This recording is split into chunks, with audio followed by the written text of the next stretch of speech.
back to the Knight Report podcast. I'm your host, Mike Broadbent. Joining me is a special guest, Allen Moff, who is a former Kent State beat reporter for the Record Courier. Thanks for joining us, Allen. Sure thing. And he's joining us, obviously, because Rutgers just landed one of its newest assistant coaches, Colin Ferrell, out of Kent State. He played there. He's coached on the staff now for over 10 years. And I figured no better person than Allen to ask a few questions about. So you've known Coach Ferrell for a long time. Just tell us a little bit about him as a person and why he's been able to, have so much success as a coach. Well, I think first of all, talk about a down-to-earth guy, a guy that anybody can relate to. Players obviously come from all different backgrounds, and a universal love of Coach Ferrell. I've never heard anybody through the years say much bad about the guy. Just somebody that you connect to just kind of automatically, especially if you're a big defensive lineman, which obviously he was, and a very good one in his own right. It was enjoyable watching him grow as a coach, starting as a GA under Coach Haynes and moving his way right on up through the ladder. He ends up being an assistant head coach and now gets this opportunity, and he's definitely earned it. Yeah, so he started as a GA under Coach Haynes and became a full-time assistant, and then he was able to stick around for Coach Lewis's staff, and then he stuck around once again under a third different head coach, and he was considered for the head coaching job when Coach Lewis left, correct? I believe he was. I wasn't actually there at that point, but I heard that he Okay. was. So what is it about Coach Ferrell that really just makes him the type of person that many different head coaches would want to keep on their staff? Because this is not common in today's day and age for an assistant to stick around through multiple head coaches, let alone three. Yeah, it says a lot about him, no question. I think sometimes you can have an issue where when you come in as a new coach and you have a guy that's been there for a while and he played there, and sometimes you view him as kind of maybe not a person that can implement your changes that you want to make. But obviously all those guys kind of saw him, not in that regard. He's a team player. You talk about a loyal Kent State guy that would do anything for the place. And I think they viewed him as not only a really good coach, but also kind of an ambassador to Kent State, and kind of a connection to where the new guy can connect to the people that are already there, kind of learn from Colin how things operate at Kent State, and viewing him in that regard and how he can be beneficial in that role. And obviously he was, because like you said, three different guys come in.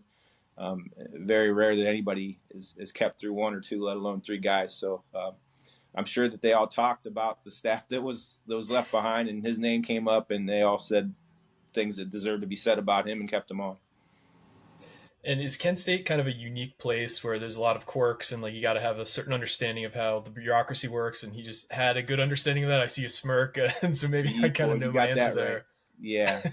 As a MAC program, you can just imagine, the budget situations and the different ways that they have to get around not being able to get, elite talent, especially in the line. I mean, kind of bouncing off your question a little bit, but when I look at Coach Ferrell, I mean, he had some really good defenses. He had some defenses that struggled against the run. But you got to realize that, when I look at him now, he goes to Rutgers, he's going to have a bunch of talent. And I'm not trying to say anything bad about the guys that came before him. He had some really good players at Kent State. But I think it was an overachieved situation in a lot of ways because they didn't have the physical talent. They didn't have the physical tools to match up. Now, I look at him, he goes to Rutgers, and with what he's going to get to work with there and the way he can coach, it's going to be really exciting to see how he does there. And they're going to put up some good defenses, no question about it. Yeah, Rutgers was in the top 25 in a lot of defensive metrics last year. They have an experienced defensive line returning. Do you think that was a big part of his decision to leave? I imagine it would have taken a very, extreme circumstance for him to leave, both of an opportunity. He's from New Jersey. He's been at Kent State forever. Do you think it was just the perfect time, the perfect situation for him to kind of be willing to leave Kent State? Yeah, no question about it. I'm sure, you see how loyal he was to Kent State. I'm sure has a similar loyalty toward his hometown. And when a situation like this opens up, I'm sure, I know that he's had other opportunities to go in the past, especially when these coaches leave. You know how that typically goes. They just scatter everywhere. And he definitely would have had his opportunities to go. But this is this is probably the time. I mean, as loyal as he is to Kent State, the years are starting to tick away. And if you're going to make a move, if you're him to see where you can take this thing, now's the time to do it. And you get an opportunity to go to the Big Ten and the school where you grew up. Yeah, I'm sure just something he viewed that he just needed to do at this point. Absolutely.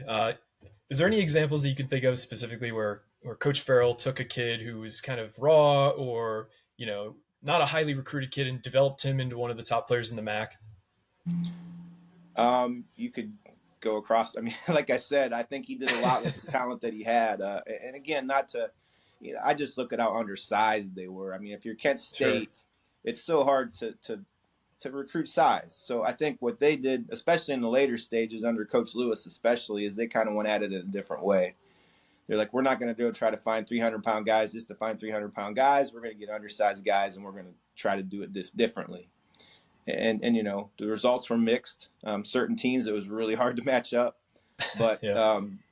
I think he got as much mileage out of those guys as he possibly could of his units. As individually, I remember a local guy named Matt Summers. He's a Kent Roosevelt High School kid in the backyard who was recruited by no one but Kent State.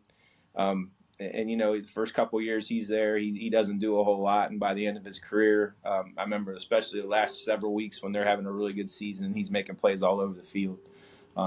He's one that really pops to mind right away as the guy who physically you wouldn't look at him and think that he could play at that level, but he did. And I think Coach Ferrell's a big part of that. No question, him and a lot of other kids as well. Yeah, I've noticed that in the last few years, Rutgers has been trying to flip Kent State kids late in the process, a few defensive linemen that we targeted. There's a kid named CJ West who's an interior defender on Kent State right now, who's one of the best interior defenders in the country. I think PFF had him as like the 14th rated defensive tackle out of like 800 qualifiers. So it seems like he's really either a great talent evaluator, a great developer of talent, or just a little bit combination of both. Would you say that's pretty accurate? I would say that's very accurate. And not only is, he's a very good recruiter too. I know that they had more and more success. I mean, Kent State recruiting, boy, it's tough.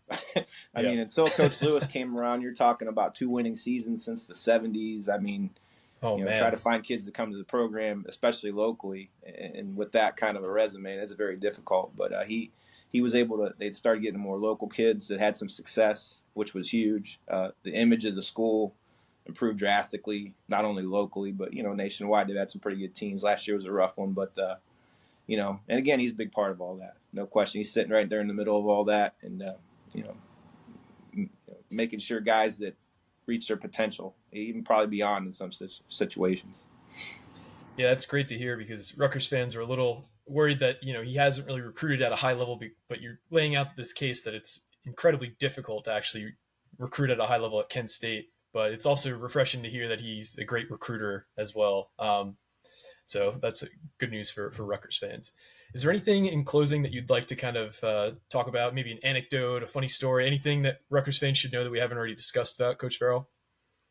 I remember he didn't know me very well, and I would come to practices, and the first couple of times, he's like a watchdog, man. He's very protective of the program and his kids, and he's looking at me like wondering, well, what's this guy doing? And then we actually got to know each other after that pretty well. But that was just kind of gives you a general, just little story of the the loyalty that he feels toward the program he's at and the one he represents, and especially at Kent State where. I mean, there's so many negatives that could be circling around a program like that. But here's a guy that stayed that long and oversaw it, a huge transformation. And, I think, like I said, I think you're getting a good one. I think that, again, I just look at, you give him the tools that Rutgers capable of giving him as a recruiter, as a coach with talent. And I think he's going to do a really good job for you. Awesome. Well, thank you so much for your time, Allen. Get back to retirement or whatever you're up to these days. But for me and Richie, who's not here, this has been another edition of the Knight Report podcast. Signing off. Welcome back to another edition of the Knight Report podcast. I'm your host, Mike Broadbent. Joining me is another special guest to talk about one of the new coaching hires for Rutgers, Rhys Patrykus. He covers Bowling Green for the Falcon Sports Media Network. He's a student journalist on campus. Thanks for joining us, Rhys. Thanks for having me. Yeah, so obviously I'm here to talk about Julian Campenni, who was the assistant head coach and run game coordinator and also coached defensive line at Bowling Green. He was there for quite a while as well. He was there for 5 years. He's a fairly young coach. Just tell Yeah. us a little bit about Campenni in general. What's he like as a guy and as a coach? Yeah, so awesome guy. I got the chance to interview him last semester. Talked to him a little bit about Bowling Green's defensive line last year, and awesome guy. I quite frankly, I couldn't think of a better person to get this opportunity in Campenni. The players love him. And another big thing is just the fact that he's so young. It's just it's like a crushing loss that one of the I would say he was probably our top assistant. You see that in his rank being assistant head coach, and you know, but Yeah, and it he's seems a like oh he's sorry. no, you're good. Yeah, he gets the most out of his players. And we've seen a lot of development. I've been there for 3 years. I've been here for 3 years at Bowling Green, and every year the pass rush is just exponentially better. Yeah, and you guys have had some dudes along the defensive line. We were talking about this off the pod, but you guys had the leader in sacks in the MAC conference this year in Cassius Howell, who unfortunately for you guys ended up transferring after this year, ended up at Texas A&M. You guys had a stud last year in Carl Brooks, the defensive tackle, who had 4 sacks as a 6th-round pick for the Packers this year. Just talk about him as a talent developer, because at Bowling Green, you're not recruiting with the Ohio States or the Michigans in the area. You're really having to find those diamonds in the rough. So talk about Campenni's eye for talent and his ability to develop players. Yeah, I mean, you hit on the big ones there. You got Brooks, who's now in the NFL, and he's tearing it up. And he was with Campenni every step of the way. He finished third all time at BG in sacks, um, with 26 and a half, I believe. And Cassius Howell, as a sophomore, coming in having 9.5 sacks. I mean, those are just the two big guys, and you've got a couple other guys, like Anthony Hawkins, who's our nose tackle. Dontrez Brown, who was a 3-star, didn't get much playing time last year, and he was or didn't get much playing time 2 years ago, rather. Monster last season, and it, it's he does a really good job at finding those guys who are dogs that most of those teams aren't really seeing.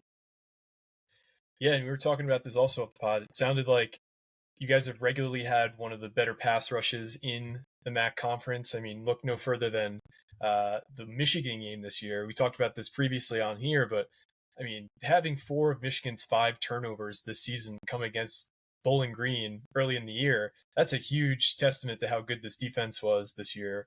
Just talk about what's this defense specialized when Campenni was there, and just kind of how you guys were able to force so many turnovers against the Michigan team.